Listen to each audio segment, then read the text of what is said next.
Hello and welcome to the Tournament Center. I'm Brian David Marshall. I'm here with Jerry Thompson. We're at the World Championships at Rome. Unfortunately, Jerry's playing in a PTQ today. I love it. I'd rather be PTQing than playing in Worlds right now. Jerry is an PTQ champion, a veteran. Yeah. You're 4-1 right now with a deck that's pretty interesting. We were talking a lot on day one about how people want to beat Jund. And we did a deck tech with Michael Jacob, who was talking about sideboarding in Spreading Seas in his crab deck to beat Jund in games 2 and 3. Jerry's playing a deck that takes that a little further. Why don't you walk us through a deck that you've been calling... Spread 'em is the name of the deck. That's Louis Scott Vargas' name. Typically, you know, you have a bunch of Cascade spells, and then you just do something broken with them, like get Swans and Seismic Assault, and you just kill them that way. This, I kind of, you know, grind it out a little bit more. Just Cascade into Spreading Seas and Convincing Mirage, turn all their lands into islands, and right now there's not a lot of blue decks in Standard, so islands don't really do anything. Giving someone an island is the equivalent of stone raining them. Yeah, right, basically, like nice colorless land. It just does nothing.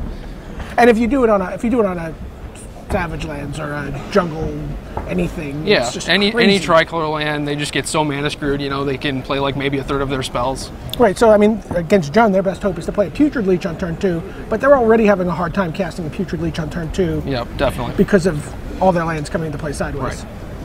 So what's your game plan? How do you win? So you get to mess around with them for a couple turns. You're keeping them off their mana. What are you doing? Well, I mean, hopefully I win the die roll. Hopefully I have a 2-drop, and then from there, you know, like if they play Putrid Leech, that's probably going to be the only spell they get to cast the entire game. And then between like Ardent Pleas, Bloodbraid Elves, a Johnny, like I just kind of nickel and dime them out.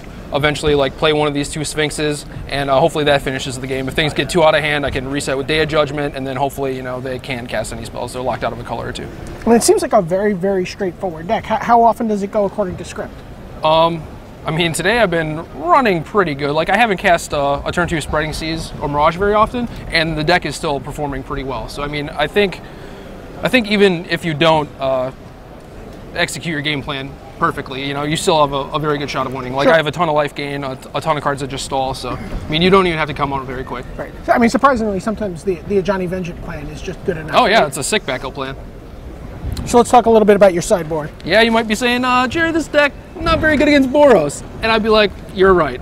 So, you know, Wall Reverence, pretty standard sideboard card against Boros, but we don't stop there. I imagine these guys come in? Oh yeah, Rock Swarm Monk, those are pretty good too. You know, just some more life gain stuff, some more things to stall the ground. I guess these guys? Oh yeah, Baneslayer Angel, come on. These obviously come in against Boros too, but like, you know, these Spreading Seas, these Convincing Mirages, they're not very good. They just aren't. You know, they have Core Skyfisher, things like that, and all their spells are really cheap. They have a ton of fetch lands. You know, if they leave those uncracked, sometimes you just can't even get them, you know? So we just, we have a new plan. We just cascade into a bunch of Death Duelists. Just hide behind those.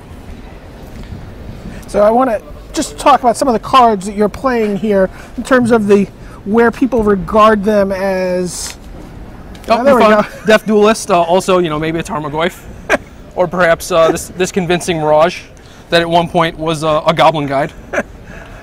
So you've basically constructed your deck for this out of cards that people had rejected as being playable and were using as in preparation for other events. Yeah, Spreading Seas, that was a Lightning Bolt. And then these Spreading Seas I all got, you can see the stamps on them, I all got from people who played in Worlds. Just like, hey, you have any Spreading Seas in your sideboard? Thankfully, one of the Italian dealers had these. I don't know why, but, you know. So do you think this is a very realistic deck for Standard? If someone's going out to FNM this coming week? Yeah, I think it is. I mean, I played against Jund twice, crushed them both times. It wasn't even, you know, they were having fun. They're like, oh, look at your funny cards, you know, and then they had 5 islands, and it wasn't fun for them anymore. You know, it was just like typical Magnivore or whatever deck, you know, they just hated it. And I mean, it looks like you only have 8 ways to do this, but because of the Cascade, oh yeah, I mean, you're able to do this from turn 2 to 4. Exactly. I've 20 virtual Spreading Seas, you know, 4 Johnnies, and then just Wrath and some fatty flyers, and that's it. But yeah, I mean, until people start playing islands, I think this deck is great. So, well, there you have it. It's a very, very interesting alternative from a guy who's given you a lot of good decks over the years, if you've read his column. Give it a try at Friday Night Magic or on Magic Online.